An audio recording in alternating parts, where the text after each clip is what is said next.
இந்திய கிரிக்கெட்ல இப்போ ஒரே ஒரு கேள்விதான். ஹிட்மேன் ரோஹித் சர்மாவோட கதை முடிய போகுதா?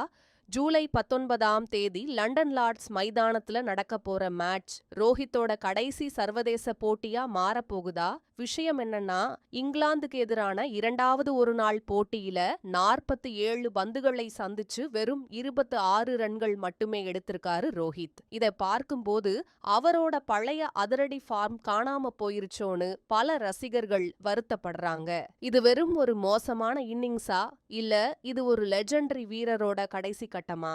தகவல் படி ஜூலை 19ஆம் தேதி லண்டன் லார்ட்ஸ் மைதானத்துல நடக்க போற 3வது ஒருநாள் போட்டிக்கு பிறகு ரோஹித் சர்மா இனிமே இந்திய அணியில ஒரு ஆட்டோமேட்டிக் சாய்ஸும் கிடையாது. அதாவது அவர் தானாகவே அணியில இடம் பிடிக்க முடியாதுங்கிற நிலைக்கு தள்ளப்பட்டிருக்காரு.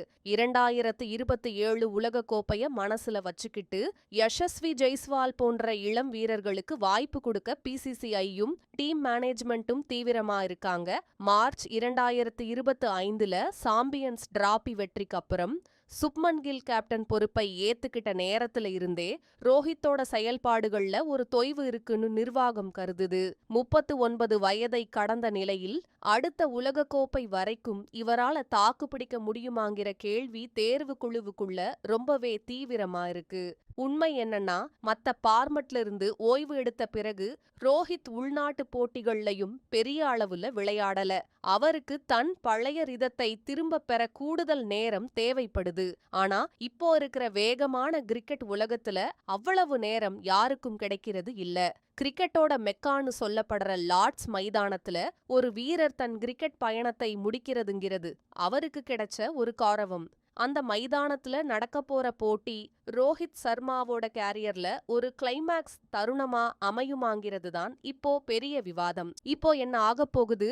இது முழுக்க முழுக்க பிசிசிஐயும் ரோஹித் சர்மாவும் சேர்ந்து எடுக்க வேண்டிய முடிவு. இத பத்தி எந்த அதிகாரப்பூர்வ தகவலும் இன்னும் வெளிய வரல. ஆனா அணியோட எதிர்காலத்தை கருத்தில் கொண்டு இந்த மாதிரி ஒரு கடினமான முடிவை எடுக்கலாம்னு பேசப்படுது. இப்போ உங்ககிட்ட கேக்குறேன், ரோஹித் சர்மா போன்ற ஒரு சீனியர் வீரர் கரெக்டான டைம்ல ஓய்வு அறிவிக்கணுமா, இல்ல அவரோட ஃபார்ம் நல்லா இருக்கிற வரைக்கும் அவர் விளையாடணுமா? இந்திய கிரிக்கெட்டோட இந்த மாற்றத்தை நீங்க எப்படி பாக்குறீங்க? உங்களோட கருத்தை கீழே இருக்கிற கமெண்ட் பாக்ஸ்ல பதிவு பண்ணுங்க. வதந்திகளை நம்புறத விட பிசிசிஐயோட அதிகாரப்பூர்வ அறிவிப்புகளுக்காக நாம வெயிட் பண்ணிதான் ஆகணும். இந்த வீடியோ பிடிச்சிருந்தா லைக் பண்ணுங்க, உங்க நண்பர்களுக்கு ஷேர் பண்ணுங்க. மறக்காம நம்ம சேனலுக்கு சப்ஸ்கிரைப் பண்ணுங்க. இன்னும் நிறைய சுவாரஸ்யமான கிரிக்கெட் அப்டேட்ஸ் உங்களை தேடி வரும்.